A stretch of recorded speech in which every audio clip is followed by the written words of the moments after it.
Was there ever a real Atlantis? The question has fascinated people throughout history, and now it may be closer to being answered than ever before. When you think of ancient myths, few are as well known as the story of Atlantis. According to Plato, a wise and powerful Greek philosopher, Atlantis was an actual place, an island nation which existed around 9,000 years before his time. But in Plato's telling, the Atlanteans, as he called them, grew so corrupt that the gods destroyed their land to teach them a lesson. Only 2 pillars of stone rose above the waves after that. This tale has captivated people ever since, leading some to believe that Atlantis was a real place, and others to claim it was just a fable. So, what's the truth? Was Atlantis a real place, or is it all a fairy tale? To answer that question, we need to examine historical accounts of Atlantis, including Plato's writings, and follow up on the many expeditions that have claimed to find the lost city. These stories sometimes blend together and separate again like waves crashing on the shore. So stay close to me as we dive into the deep waters of this fascinating mystery. Who knows? We might even find some answers. Our first stop on this journey takes us back to Greece around 360 BC. It was here that the famed philosopher Plato first mentioned Atlantis. He described it as a magnificent island bigger than Libya and Asia Minor put together. It sat in the Atlantic Ocean, not far from the Strait of Gibraltar, according to Plato. This makes sense because the Greeks knew very little about geography beyond the Mediterranean Sea and North Africa. But if that's the case, why did they name this island after the Atlantic Ocean? Simple.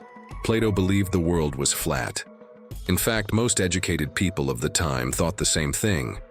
He also wrote that the ocean, or rather the waters surrounding the island, were so clear that one could see through them.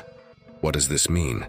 That there was no seabed, it was simply water suspended over the abyss. The Atlanteans, as Plato called them, ruled over other nations from this great island, but only for a short time. Plato wrote that a terrible earthquake shook the island nation and sank it beneath the waves. It was gone forever. All that remained were the 2 pillars of stone that I already mentioned. This tale, part of a larger philosophical dialogue called Timaeus, was written at a time when Greece was increasingly dominated by powerful empires. Some scholars suggest Plato created Atlantis as an allegory to represent the corruption of Athens during its golden age. Others say it symbolized the ideal state he wished Greece would become. This brings us to the first major question about Atlantis. Did it really exist, or is it entirely a product of Plato's imagination? Proponents of the former argue that the collapse of an advanced civilization fits well with evidence of Bronze Age collapse found across the Mediterranean. Between 1200 and 800 BC, many Mycenaean palaces, such as those at Mycenae and Tiryns, were destroyed. Scholars once believed these ruins were the stuff of legend, but today we know they were real places inhabited by real people. What's more, excavations at Philokopi on the Greek island of Melos show signs of destruction, abandonment, and rising sea levels, coinciding with the estimated date of Atlantis's destruction. But can we connect these events to Plato's lost city? Unfortunately, there is no consensus among historians. For example, one school of thought suggests that the story of Atlantis reflects actual events, but it isn't an accurate account of them. Instead, Plato wove myths and philosophy into the narrative to convey his ideas. Others argue that Atlantis never existed at all and is merely a fictional creation by Plato. Still, it's important to remember that Plato's text is our only primary source for Atlantis.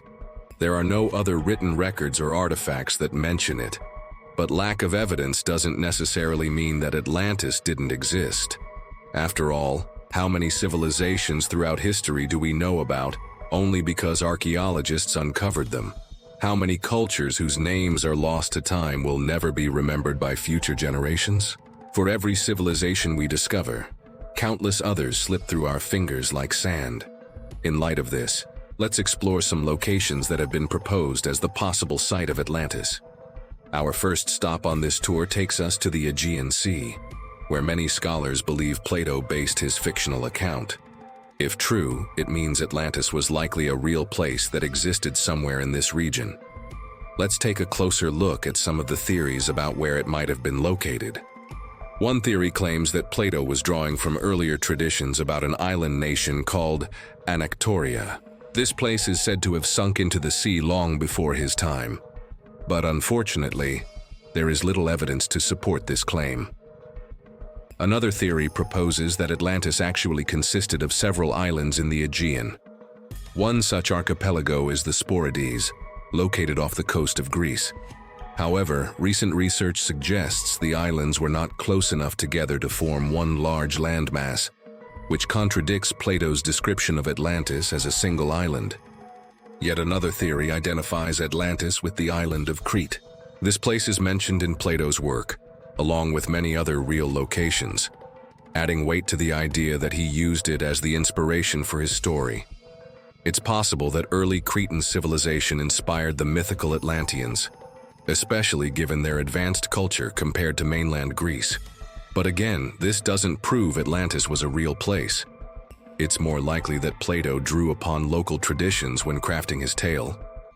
Other theories point to the islands of Rhodes, Cyprus, and Malta, each with its own strengths and weaknesses. In the end, none of these theories are completely satisfactory. Most scholars agree that Plato drew inspiration from multiple sources when creating Atlantis, making it unlikely that any one place can satisfy all the criteria outlined in his text. It's worth noting that some people believe Atlantis wasn't based on any real location at all. Instead, they think Plato invented the story as an allegory or to make a philosophical point. These theories may seem disappointing to some who hope for a tangible link to the past, but they shouldn't be discounted. Plato was a brilliant writer and thinker. His words have resonated with readers for centuries, even if his story of Atlantis was meant to be taken figuratively. As we continue our exploration of Atlantis, I want to share a personal reflection with you. As a student of history, I've always been fascinated by the idea of discovering lost civilizations. When I first heard Plato's story of Atlantis, I couldn't help but wonder if there was something more to it. Could this legendary island hold the key to unlocking secrets from a bygone era? Of course, I'm not alone in this fascination. Throughout history, countless explorers, adventurers, and academics have dedicated their lives to uncovering the truth behind Atlantis. Their passion for this mystery has led to some incredible discoveries and new perspectives on our understanding of the ancient world. But as I delve deeper into the subject, I'm reminded of the importance of approaching historical mysteries with a critical and open mind. Plato's story of Atlantis is a captivating tale, but as we've discussed, there's no hard evidence to support its historicity. While some scholars argue that Atlantis may have been based on real events or inspired by actual places, others contend that it's entirely a product of Plato's imagination. As we continue our journey to uncover the truth about Atlantis, we must consider the possibility that the legendary lost city may ultimately be a combination of both myth and reality.